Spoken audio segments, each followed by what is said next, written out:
welcome back to another episode of Lost in the Farmer's Market Garden Life, where today we're looking at this specimen here. Now, this plant before you is not like the other ones, though we have talked about its cousins in outdoor episodes, so that should be your big hint as to what this is. But for those of you who are scratching your heads going, alright, get on with it. The scientific name of this plant is Ficus altissima. The specific variety is yellow gem. Yeah, I said it, ficus.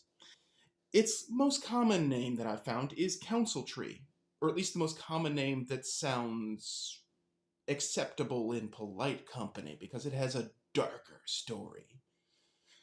We'll get into that in a moment. So it is in the Moraceae family, which is the fig/mulberry family, so it is a true fig in the truest sense of the word fig. The name, the specific epithet, altissima, means tallest. And you've heard that one before on another plant when I was talking about invasive plants, specifically the garbage tree, or tree of heaven, as it's called, even though it's a piece of trash tree. It's the one where you break it open and some people think that the branches smell like peanut butter, and I personally think it smells like garbage. And it's an invasive that clones itself through root propagation. It's obnoxious, but altissima means tallest. They use it a bunch of times, so don't be surprised if a name is not exclusive to a plant unless it's a specific variety, and even then, not necessarily exclusive. Now, ficus is literally the old Greek word for fig. So it's a true Shona fig, no questions of its pedigree. This plant is native to southeastern Asia, and this is a cultivated variety, a selection on a type of a specific species of fig that doesn't have that many selections. Now, of course, this is not to be confused necessarily with elastic fig or rubber fig, which is Ficus elastica or something to that effect. Or the fig that you commonly buy at the, Home Despot or Blows. That is the one that a lot of people have, which is Ficus benjamina or Benjamin fig. A totally different thing. Now, here's the deets.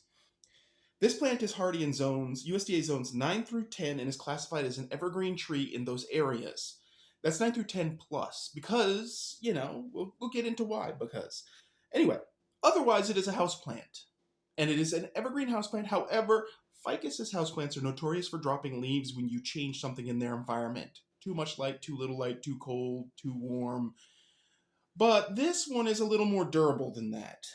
Its soil pH preference range is 6.5 to 7 or neutral-ish, which means any basic well-drained potting soil will be fine. You don't need to add sand or boulders or whatever, those little pebbles. You don't need to add those things to it.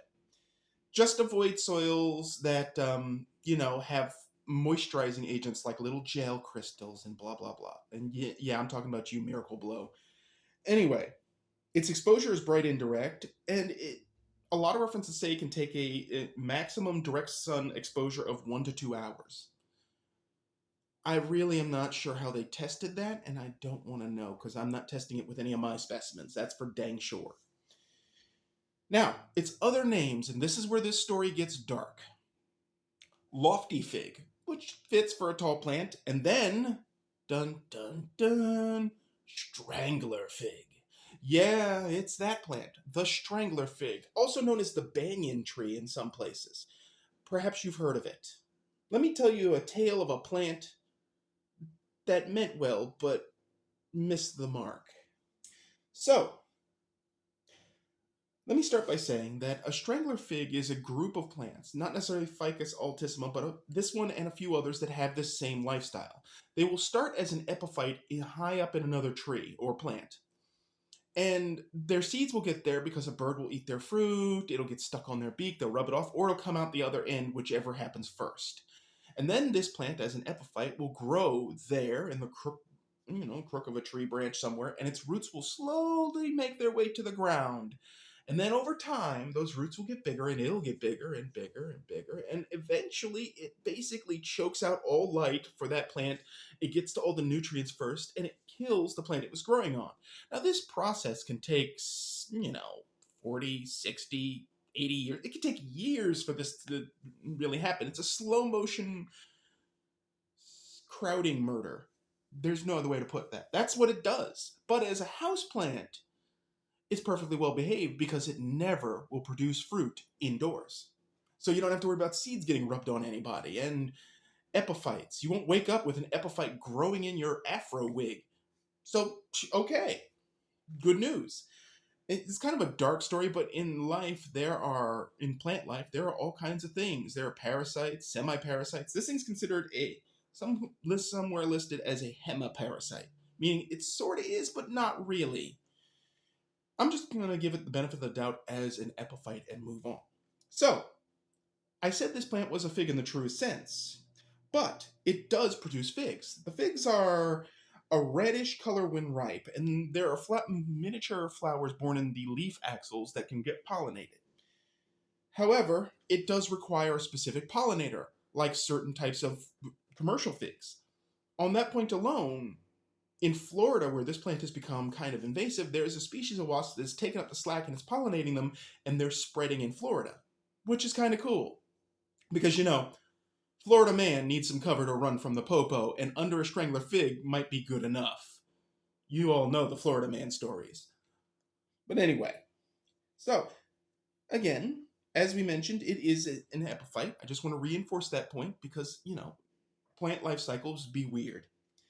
Now, what's interesting is that this plant can be grown as a lithophyte also. That means it can appear in between the crags of rocks and do fine. However, it is not recommended if you are in the zone to plant this in the ground to plant it near your house because its roots meander and may bust pipes, water pipes, electrical lines, your foundation. As a houseplant, none of that's a problem. You keep it in a large plant, it's your glory plant, and that's it. Easy. Now, it does exude latex sap when damaged, which can be an irritant to your eyes and mucous membranes.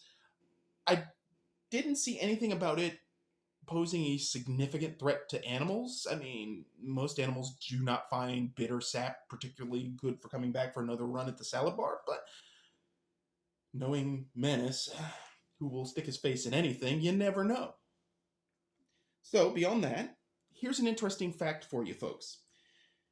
This plant is a host for lac insects, which are a type of scale insect from which we get lac dye, and thus shellac. Shellac, the word comes from the name of the bug. Now, what's interesting is the word lac in Sanskrit comes from Sanskrit, and the word it comes from, and I'm probably mispronouncing this, so those of you who want to correct me on this Sanskrit pronunciation, please do so in the comments section, is laksha, which means 100,000. Now, I'm assuming that refers to either the value of the product from it, or in this particular case, or the amount of insects it takes to make something. I'm not entirely sure. The listings I read about it are, inconclusive. But anyway, this is yellow gem, council tree, or strangler fig. Get the kids interested in the plants. Come on, kids, you want to get a strangler fig? And that's it.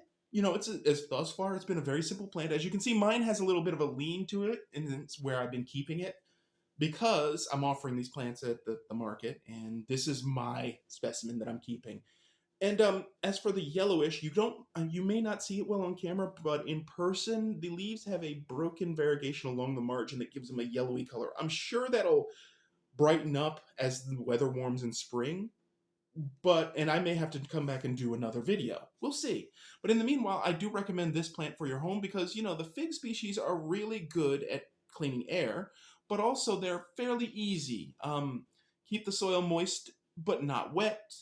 Don't fertilize in the winter. Use a general liquid-soluble fertilizer during the growing season, which is roughly from late March through to about November. And no sudden changes in environment. These plants are also really good at handling humidity, so there's that too. And since we're in Cackalack, humidity is a year-round affliction. So, with that said, folks, if you have any comments or thoughts, or you want to give me a correction on this, my mangling of Sanskrit, put it in the comments section. I'd love to hear from you folks. Beyond that, the Forge blog will be coming back in the New Year's. This is the 50th episode of this season. There are 2 more to go before we're done, and I think I'm going to cram them in before New Year's hits. No pressure.